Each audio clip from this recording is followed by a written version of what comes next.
Hello, this is old Mr. Kent of MrKent.com, and I've got a couple of things to speak about on this video, if you want to call it speeches. Anyway, one of them is that I want to explain how old I'm getting and some of the issues I'm dealing with. And then also I want to tell you a couple of stories about my dad, who I love very much. And so let's just get started. First of all, when I first got my drone years ago, back 2016 or something, when I moved to Arizona, I was able to go different places and make videos of different areas, and that's how it was then. And then as time went by, by the way, we're coming up here to where yesterday there was a backhoe, and he was going along here, and I'll try to get a picture of the last video I took of this. That tree was falling, the limbs were falling off of it, plus he filled up the place where the washout had been in the road, and you can see water running down in this little canal. That's the farmer's private canal, and I don't know where that's coming from, but anyway, so they didn't want the washout to remain there. That kind of messed up the road, and also lets the water out of the pasture where the cattle are roaming.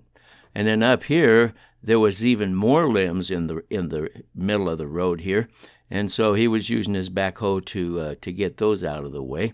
And I think he must have hauled off quite a few of them, because it doesn't look like there's near as many as there had been the other day. So that's why I wanted to get this video here.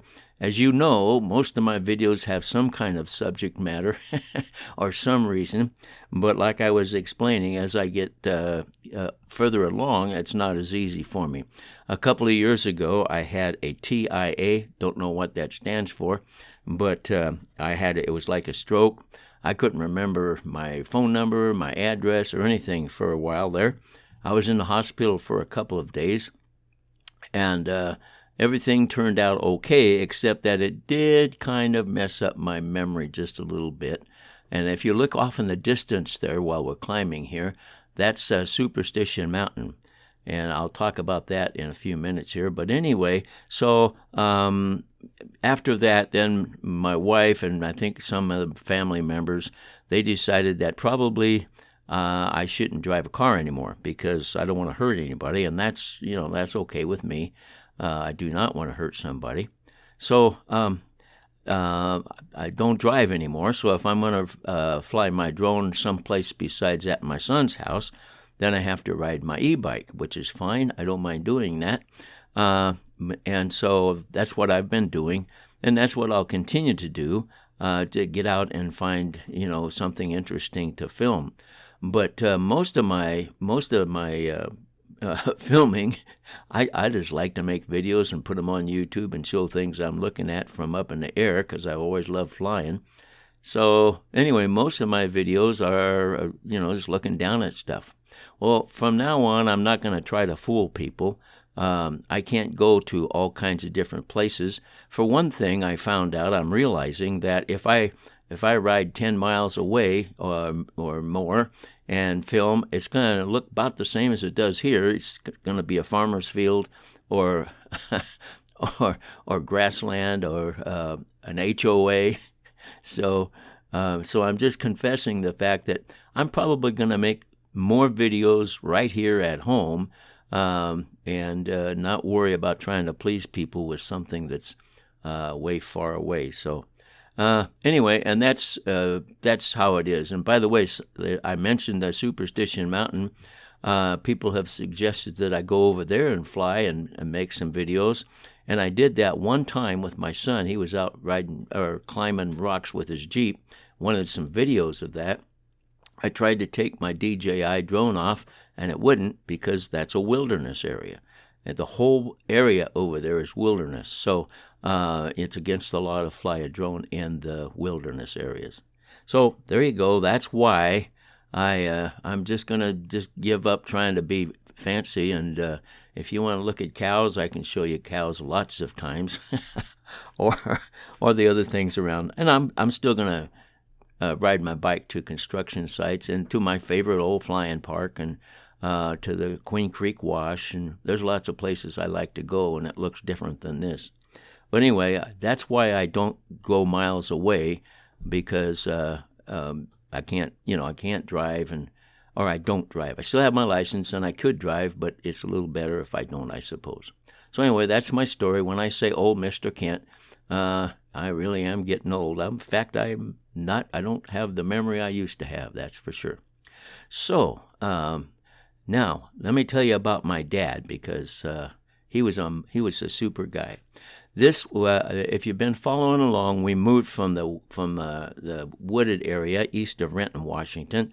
We moved into a big house in near downtown Seattle. And it was 70 years old when we moved into it, and it would still be 100 years old, but I think they either moved it or it burned down or something, because I've gone on YouTube and it's not there anymore. So anyway, it was a pretty fancy house, but I won't go into that right now. I want to talk about my dad. Sometime I'll tell you about that house, because it was pretty fancy. Anyway, so when we lived there, my dad had a little workshop in the basement that was enclosed and had a door on it, and I don't know what it had been, but he set up his little radio room and where he could work on electronics and stuff like that. So one day when I was down in the basement, and he said, "Come here, I want to show you something." So I went over there, and for Christmas that year, he had purchased what they called a pocket radio.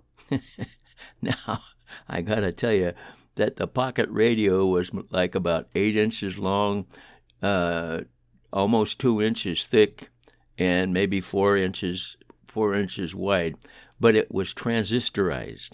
And that's when transistors were just coming out, and so it was a really fancy thing. And by the way, it didn't last a long time, because it was made out of the only kind of plastic they knew how to use back in those days, and if you dropped it, it broke like glass. But anyway, and he explained to me that, it's not like the other portable radios.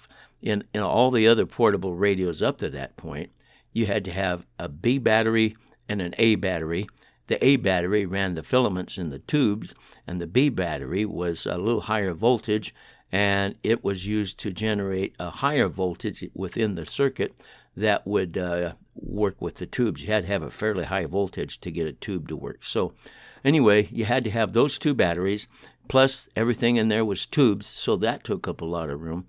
So and back in the old days, if you had a portable radio, you carried it like a suitcase mostly. But they weren't all that big, but it was something to have a radio that if you were wearing an overcoat, you could put it in your pocket. So he showed me that, and then he pointed out that it will go for hours and hours and hours, because the transistors don't use all the energy that vacuum tubes do. So that was pretty fancy, and he was all excited about it. And of course, he gave it to my mom for Christmas, and everybody enjoyed listening to it. And it was something new, and that was special to all of us. So that's one story. Now I got one more story I want to tell you about my poor dad. His dad, both of my grandpas worked for the Union Pacific in Cheyenne, Wyoming.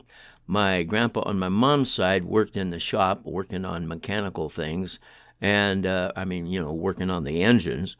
And then my grandfather on my dad's side worked in the machine shop. And if you know anything about the old railroad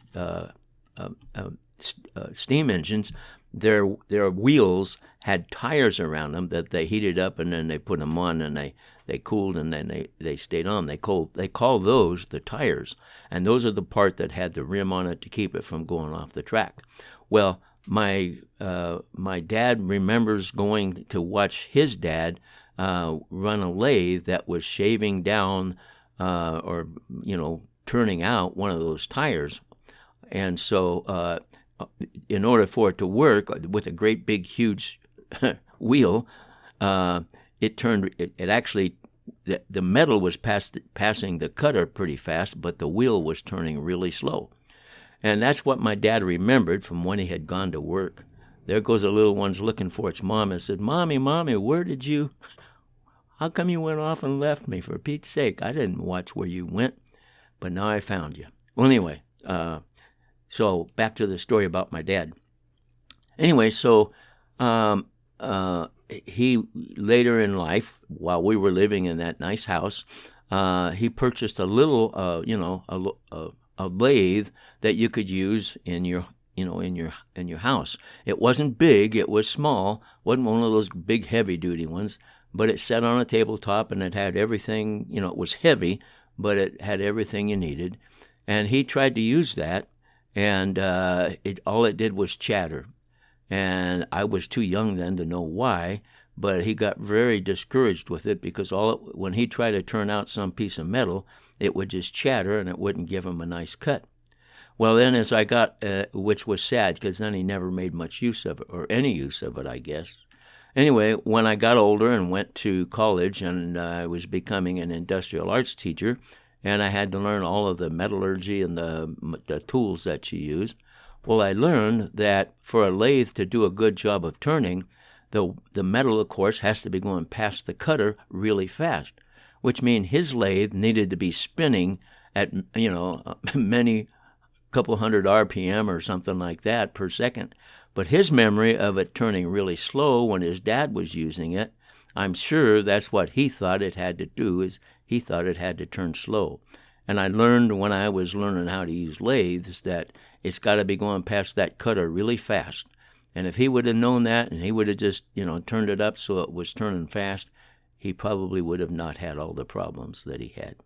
So anyway, that's my story about flying locally anymore, or not all the time, but a lot more times now. I'm not going to try to hide it. And then that's a couple of stories about my dad, who was very special. So I've got more, and I'll add them to the next couple of videos or so about my dad. So I want to thank you for watching my videos, and God bless.